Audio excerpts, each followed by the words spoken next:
யா அல்லாஹ் எங்களுக்கு நீ பொறுமையை வழங்குவாயாக.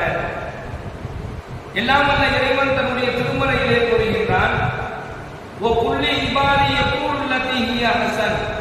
நபியே நீங்கள் சொல்லுங்க, என்னுடைய அடியார்களுக்கு நபியே நீங்கள் சொல்லுங்கள், எது மிக அழகானதோ அதையே அவர்கள் பேச வேண்டும் என்று நீர் கூறுகிறாக என்கின்ற ஒரு இறை வசனத்தை அல்லாஹ் தஆலா தன்னுடைய அருமையான திருமறையிலே சொல்லி காண்பிக்கின்றார்.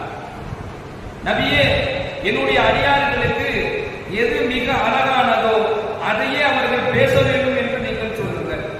அப்ப எல்லாம் வல்ல இறைவன் நாம் இந்த உலகத்தில் பேசக்கூடிய நம்முடைய பேச்சுகளில் கூட அழகானதை அல்லாஹ் விரும்புகின்றார்.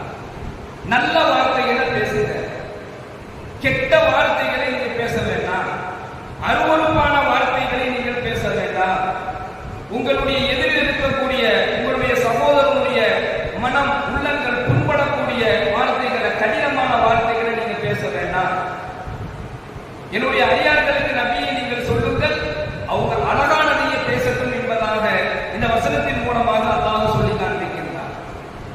நம்முடைய பேச்சு எப்போது அருவருப்பான விஷயத்தின் பக்கம் செல்லும் என்று சொன்னால், நம்முடைய வார்த்தைகள் எப்பொழுது கடினமாக நாம் பயன்படுத்துவோம் என்று சொன்னால், எப்போ நம்மிடத்துல பொறுமையை நாம் இழந்து விடுவோமோ, எப்போ நம்மிடத்துல பொறுமையை இழந்து கோபம் நமக்கு மிகைத்து விடுமோ, அப்போது நாம் பேசக்கூடிய பேச்சுகள், நம்முடைய வார்த்தைகள் மாறக்கூடிய ஒரு சூழலை நாம் பார்க்கிறோம்.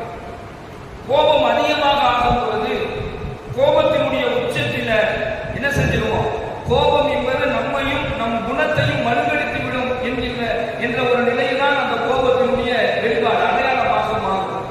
அப்போ அதிகமான கோபம் நம்மிடத்தில் வரும் பொழுது, கோபத்தினுடைய உச்சத்தில் கோபம் அதிகரிக்கும் பொழுது என்ன செஞ்சிருவோம், வார்த்தைகள்ல கடினமான வார்த்தைகளை பயன்படுத்தக்கூடிய ஒரு சூழல் ஏற்படும். அருவருப்பான வார்த்தைகளை சர்வ சாதாரணமாக பேசக்கூடிய ஒரு சூழல் ஏற்படும். எனவே நான் கெட்ட வார்த்தைகள் பேசுவது, அருவருப்பான வார்த்தைகள் பேசுவது, இதெல்லாம் எப்பொழுது நடக்கும் அப்படின்னு சொன்னா, எப்போது ஒரு மனிதன் பொறுமையை இழக்கின்றானோ, பொறுமையை இழந்து விட்டால் நம்முடைய பேச்சில, நம்முடைய வார்த்தைகள்ல இதெல்லாம் நின்றுவிடும். இயல்பான பேச்சில் கூட சாதாரணமாக அருவருப்பான பேச்சுகள் பேசக்கூடியவர்களை நம்ம பார்க்கிறோம். கோபத்துல ரொம்ப அதிகமாக தடிப்பமான வார்த்தைகள் பேசக்கூடிய ஒரு சூழல் ஏற்படும். ஆனா அல்லாஹ் தஆலா தன்னுடைய திருமறையிலே சொல்லி காண்பிக்கின்றார், ஓ குல்லி இபாதி யகூல் லதி ஹஸன். நபியே நீங்கள் சொல்லுங்கள், என்னுடைய அடியார்களுக்கு எது மிகவும் அழகானதோ அதையே அவர்கள் பேச வேண்டும் என்று என்னுடைய அடியார்களுக்கு நீங்கள் சொல்லுங்கள் என்பதாக அல்லாஹ் கூறுகின்றார்.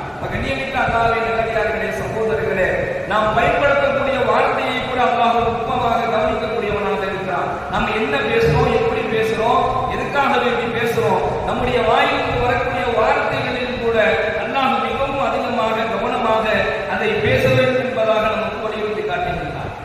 பொறுமையை நாம் இழந்துட்டோம் அப்படின்னு சொன்னா இதெல்லாம் நம்மிடத்துல வரும். கோபம் நம்மிடத்தில் அதிகரிக்கும் பொழுது நாம் பேசக்கூடிய பேச்சுகளில் கூட நிதானம் இருக்காது என்பதை இந்த வசனத்தின் மூலமாக அல்லாஹ் தஆலா நமக்கு சொல்லி காண்பிக்கின்றார்.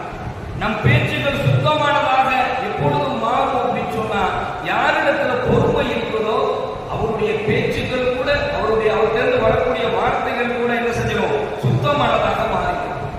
இந்த வசனத்தில் அடுத்த வரியில் அல்லாஹ் கூறுகின்றான், இன்ன ஷைத்தான யன்ஸிபு பைனஹும். நிச்சயமாக ஷைத்தான் அவர்களுக்கு குழப்பம் செய்திடுவான் என்பதாக அல்லாஹ் பேசுகின்றான். குழப்பம் என்பது கோபத்தினுடைய ஒரு அடையாளமாக பார்க்கிறது. எப்போது குழப்பம் வரும் அப்படின்னு சொன்னா, ஒரு மனிதனிடத்துல கோபம் ஏற்படும் பொழுது அவனுடைய உள்ளத்துல குழப்பம் ஏற்படும். ஒரு மனிதனிடத்துல கோபம் வரும் பொழுது அவனுடைய குடும்பத்தில் குழப்பம் ஏற்படும். ஒருத்தனுக்கு கோபம் அதிகமாகும் பொழுது அவனை சுற்றி இருக்கக்கூடிய எல்லா நிலைகளிலும் அவனுக்கு ஒரு குழப்பம் ஏற்படும். இன்ன ஷைத்தான யன்ஸிபு பைனஹும். ஷைத்தான் எப்படிப்பட்டவன் சொன்னா, அல்லாஹ் சத்தியமிட்டு சொல்கின்றான், நிச்சயமாக ஷைத்தான் அவர்களுக்கு குழப்பத்தை ஏற்படுத்தி விடுவான், குழப்பம் செய்து விடுவான்.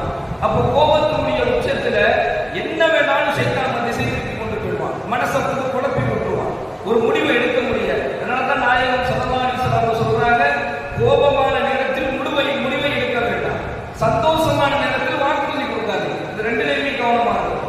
கோபமா இருக்கும் பொழுது எந்த முடிவையுமே நம்ம எடுக்கக்கூடாது. அதே மாதிரி நாம ரொம்ப மகிழ்ச்சியா இருக்கும் பொழுது யாருக்கும் எந்த வாக்குறுதியும் நம்ம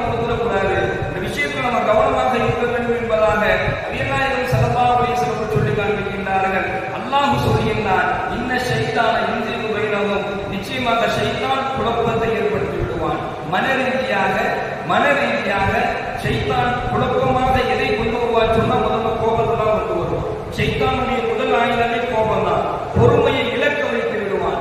யாரை பேசுறோம், எதுக்காக வேண்டி பேசுறோம், என்ன பேசுறோம், எதுவுமே தெரியாத ஒரு சூழலுக்கு கொண்டு போய் நம்மளை விட்டுருவான். எல்லாத்தையும் அந்த கோபத்தினால் நாம் எல்லாத்தையும் இழந்து விட்ட பின்னாடி நான் கோபத்துல பேசிட்டேன், நான் தெரியாம பேசிட்டேன் என்று சொல்லக்கூடிய ஒரு நிலை கொண்டுதான் வளர்ந்துருவான். இன்னைக்கு எவ்வளவோ குடும்ப ரீதியான பிரச்சனைகளை நாம் எடுத்து பார்க்கும் பொழுது ஒரு கணவன் மனைவியினுடைய பிரச்சனையினுடைய ஆரம்பம் என்ன? ஒரு பெண் தன்னுடைய கணவனோடு நான் வாழ மாட்டேன் அப்படின்னு சொல்வதற்கு உண்டான காரணம் என்ன என்பதை நாம் எடுத்து பார்க்கும் பொழுது அதிகமாக சொல்லக்கூடிய ஒரு விஷயம், அவர் என்னை கெட்ட கெட்ட வார்த்தையில திட்டுறாரு, அருவருப்பா பேசுறாரு, அதை என்னால தாங்கிக்க முடியல என்பதாக இன்று பெண்கள் சொல்லக்கூடிய ஒரு நிலையை குடும்ப வாழ்க்கையில நம்ம பார்க்கிறோம். எத்தனை